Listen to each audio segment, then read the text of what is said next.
भारत हमेशा से राष्ट्रीय सुरक्षा के मामले में एक रणनीतिक खिलाड़ी रहा है। बढ़ते पड़ोसी खतरों को देखते हुए भारत ने लगातार अपनी रक्षा क्षमताओं को मजबूत किया है। हाल के वर्षों में भारत का सबसे बड़ा कदम रूस के S-400 एयर डिफेंस सिस्टम की खरीद थी, जिसे भारत ने चीन और पाकिस्तान की सीमाओं पर तैनात किया है। लेकिन अब रूस ने S-500 ट्रायम्फिटर एम विकसित करके एयर डिफेंस सिस्टम को एक नए स्तर पर पहुंचा दिया है। यह अत्याधुनिक सिस्टम न केवल फाइटर जेट्स और मिसाइलों को, बल्कि हाइपरसोनिक हथियारों और लो ऑर्बिट सैटेलाइट्स को भी निष्क्रिय करने में सक्षम बताया जा रहा है। तो बड़ा सवाल यह है, क्या भारत अपनी रक्षा रणनीति को और मजबूत करने के लिए S-500 सिस्टम खरीदेगा? आइए इसे समझते हैं। S-500 S-400 से कैसे अलग है? पहला पहलू है रेंज और इंटरसेप्शन पावर। S-400 की ऑपरेशनल रेंज लगभग 400 किलोमीटर है, जबकि S-500 इसे बढ़ाकर 600 किलोमीटर कर देता है और 200 किलोमीटर ऊंचाई तक लक्ष्य भेज सकता है। इसका मतलब यह है कि यह अंतर्महाद्वीपीय बैलिस्टिक मिसाइल ICBM और सैटेलाइट्स को भी मार गिरा सकता है। यह सिस्टम स्टील्थ फाइटर जेट्स का मुकाबला करने के लिए डिजाइन किया गया है, जो कि आधुनिक युद्ध क्षेत्र में सबसे उन्नत तकनीकों में से एक है। आमतौर पर स्टील्थ जेट्स जैसे F-13 और F-22 रडार से बचने में सक्षम होते हैं, लेकिन रूस का दावा है कि S-500 इन्हें ट्रैक कर सकता है और गिरा सकता है।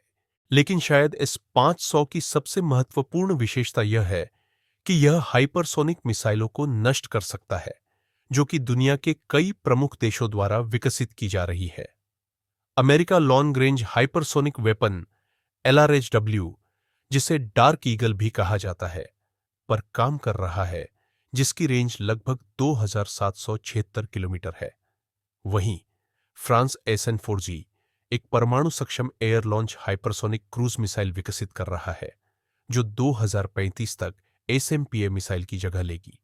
इसका मतलब यह है कि वैश्विक सैन्य परिदृश्य तेज गति और नई तकनीकों की ओर बढ़ रहा है, और S-500 इन चुनौतियों का मुकाबला करने के लिए डिजाइन किया गया है।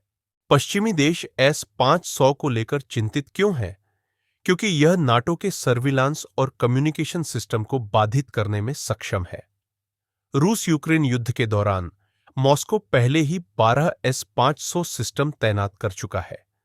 इसके अलावा रूस ने इसे रणनीतिक रूप से महत्वपूर्ण क्रीमिया ब्रिज की रक्षा के लिए भी तैनात किया है। लेकिन यह भारत को कैसे प्रभावित करता है? आइए जानते हैं। भारत और रूस के बीच रक्षा संबंध हमेशा से मजबूत रहे हैं। वर्षों से रूस ने भारत को T-90 टैंक, ब्रह्मोस मिसाइल और S-400 सिस्टम जैसी महत्वपूर्ण रक्षा संपत्तियां प्रदान की है।